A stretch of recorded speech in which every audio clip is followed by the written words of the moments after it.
ফের ধাক্কা কালীঘাটের কাকুর, সিঙ্গেল বেঞ্চের পর ডিভিশন বেঞ্চেও ধাক্কা। ঠিক কি হয়েছে আপনাদের জানাচ্ছি, আমাদের সঙ্গে রয়েছেন অনুবাংশ, আমাদের প্রতিনিধি।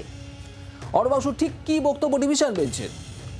শুভদীপ, সেটা হচ্ছে সিঙ্গেল বেঞ্চের নির্দেশের মধ্যে কোনো হস্তক্ষেপ করলো না ডিভিশন বেঞ্চ। অর্থাৎ কণ্ঠস্বরের নমুনা সংগ্রহ নিয়ে বিচারপতি অমৃতা সিনহার যে নির্দেশ, সেই নির্দেশে হস্তক্ষেপ করলো না ডিভিশন বেঞ্চ, সেটাকে বহাল রাখলো এবং এটাও বলে দিল যে কণ্ঠস্বরের নমুনা পরবর্তী প্রক্রিয়ার উপর চূড়ান্ত সিদ্ধান্ত নেবেন বিচারপতি তীর্থঙ্কর ঘোষ। কারণ এই মূল মামলাটি কিন্তু বিচারপতি তীর্থঙ্কর ঘোষের এজলাসে বিচারাধীন রয়েছে। যদিও এই হস্তক্ষেপ না করলেও ডিভিশন বেঞ্চে কিছু পর্যবেক্ষণ রয়েছে। তাদের বক্তব্য যে আইন অনুযায়ী প্রত্যেক অভিযুক্তের কিছু অধিকার থাকে, সেই অনুযায়ী তিনি মামলা বা আইন অনুযায়ী তিনি নমুনা সংগ্রহ দেওয়ার ক্ষেত্রে অস্বীকার করতেই পারেন। আর দ্বিতীয়ত হচ্ছে যে বিচারপতি অমৃতা সিনহার নির্দেশও কিছু ভুল রয়েছে। কারণ সুজয় কৃষ্ণ ভদ্রের কণ্ঠস্বরের নমুনা সংগ্রহ দিতে গিয়ে বিচারপতি অমৃতা সিনহা সঠিক কাজ করেননি। বিচারপতি তীর্থঙ্কর ঘোষের এজলাসে যখন মামলাটি বিষয়বস্তু রয়েছে, বিচারপতি তখন তিনি কিভাবে এই মামলার নির্দেশ দিচ্ছেন, এটা সঠিক নয়। এটা কিন্তু মারাত্মক প্রবণতা একটি বিচারাধীন বিচার প্রক্রিয়ার পরিকাঠামোর ক্ষেত্রে এবং বিচার বিভাগীয় আচরণ বিধিভঙ্গের উদাহরণ কিন্তু সঠিক নয়। এই এক্সাম্পল গুলো বা এই পর্যবেক্ষণগুলো তার ডিভিশন বেঞ্চ আজকে দিয়েছে।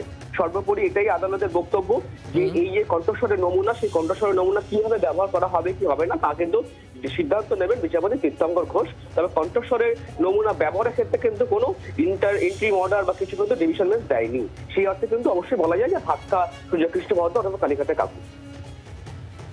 ধন্যবাদ অনুবাংশু।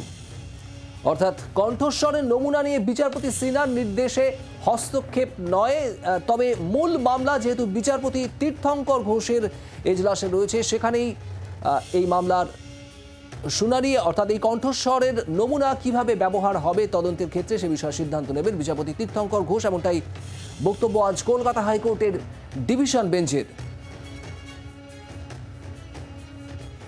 সুজয় কৃষ্ণ ভদ্র, যাকে কালীঘাটের কাকু হিসেবে যিনি পরিচিত, তার কণ্ঠস্বরের নমুনা সেটা নিতে হবে এই নির্দেশ আসে, আর সেই নির্দেশের পরিপ্রেক্ষিতেই অনেকটা সময় গড়িয়ে যায়। তারপর ইডি আধিকারিকরা এসএসকেএম হাসপাতালে যান এবং তাকে নিয়ে নমুনা সংগ্রহ করতে পারেন। আর এ নিয়ে অনেক এই মুহূর্তে আমাদের সঙ্গে টেলিফোন লাইনে রয়েছেন বিজেপি নেতা শ্রমিক ভট্টাচার্য। শ্রমিকবাবু, সুজয় কৃষ্ণ ভদ্র আদালতের দ্বারস্থ হয়েছিলেন কণ্ঠস্বরের নমুনা সংগ্রহের পর, যদিও আদালতের বক্তব্য এই বিষয়ে বিচারপতি অমৃতা সিনহার তিনি যে নির্দেশ দিয়েছিলেন সেখানে কোনো হস্তক্ষেপ নয়, কি বলবেন? এটা প্রত্যাশিতই ছিল। তৃণমূল কংগ্রেস মরিয়া চেষ্টা করছে কাকুর কণ্ঠস্বর যাতে বাইরে না আসে, সুজয় কৃষ্ণ ভদ্রের কণ্ঠস্বরকে চিরকালের জন্য যেন বাজেয়াপ্ত করে দেওয়া যায়, এটাই তাদের একমাত্র উদ্দেশ্য। তো সেই চেষ্টার জন্য তারা এসএসকেএম কে ব্যবহার করেছে। এসএসকেএম এর মধ্যে একটি ঐতিহ্যশালী প্রাচীন প্রতিষ্ঠানের এত করুণ অবস্থা, তো স্বাভাবিকভাবেই তার জন্য দায়ী হচ্ছে তৃণমূল কংগ্রেস। এবং মানুষ এই অতি নাটকীয়তা দেখলো যে রাত্রিবেলা শেষ পর্যন্ত কেন্দ্রীয় বাহিনীকে নিয়ে গিয়ে সেখানে চিকিৎসকরা গেলেন এবং তাকে তুলে এনে তার কণ্ঠস্বর পরীক্ষা করলেন। যদি কোনো অপরাধী না করে থাকে, কাকে বাঁচানোর চেষ্টা করছেন, কাকে রক্ষা করার চেষ্টা করছেন? এটা তো স্বাভাবিক ব্যাপার। কাকুর কণ্ঠস্বরেই অনেক বন্ধ দরজার তালা খুলে যাবে। তার জন্য শেষ পর্যন্ত আদালতের দ্বারস্থ হলে দেখুন আবার উচ্চ আদালতে যায় কিনা। মানুষের দেহ করের টাকা তো খরচা হয়ে যাচ্ছে বিভিন্ন ভাবে।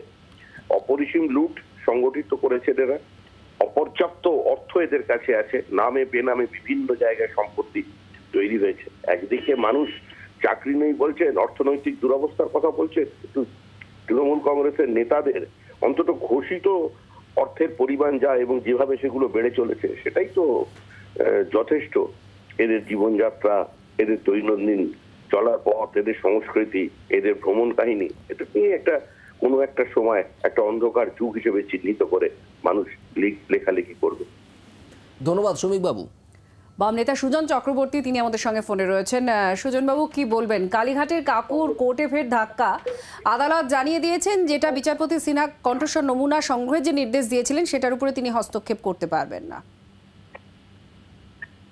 বীরেন্দ্র কৃষ্ণ ভদ্রের কণ্ঠস্বর পেলে মানুষ খুশি হতো, ভরসা পেত। সুজয় কৃষ্ণ ভদ্রের কণ্ঠস্বর পেলে তৃণমূলের নেতারা ভয়ে নড়াসড় হয়ে যাচ্ছে। কেন একটা কণ্ঠ তাকে এত মহার্ঘ করে তোলা হচ্ছে, যারা কণ্ঠকে পাওয়া যাবে কি যাবে না তাই নিয়ে বারে বারে কোর্টে যেতে হচ্ছে কেন? হাইকোর্টের নির্দেশের পরে আবার যে কোনো বেঞ্চে যাওয়ার অধিকার আছে, আবার যেতে হলো ধামা চাপা দেবার জন্য, আটকাবার জন্য, তদন্তের প্রক্রিয়াকে ব্যাহত করার জন্য এতদিন ধরে আটকানো হয়েছে। তার অংশ যেহেতু কণ্ঠস্বর, সেই কারণে তাকে আটকাবার জন্য এই চেষ্টা করতে হচ্ছে। কিন্তু কোর্ট তো রেহাই দেয়নি। আমি জানি না রেহাই পাবার জন্য এখন ওরা মোদিজির কাছে ছুটবেন কিনা, যে মোদিজি আপনি আমাদের রেহাই করে দিন, যেন সুজয় কৃষ্ণ ভদ্রর এত দামি মহার্ঘ কণ্ঠ তা যেন অব্যক্তই থেকে যায়। হাসপাতাল সেই মনোভাবই নিয়েছে। বাংলার আওয়াজ, বাঙালির আবেগ, জি 24 ঘন্টা।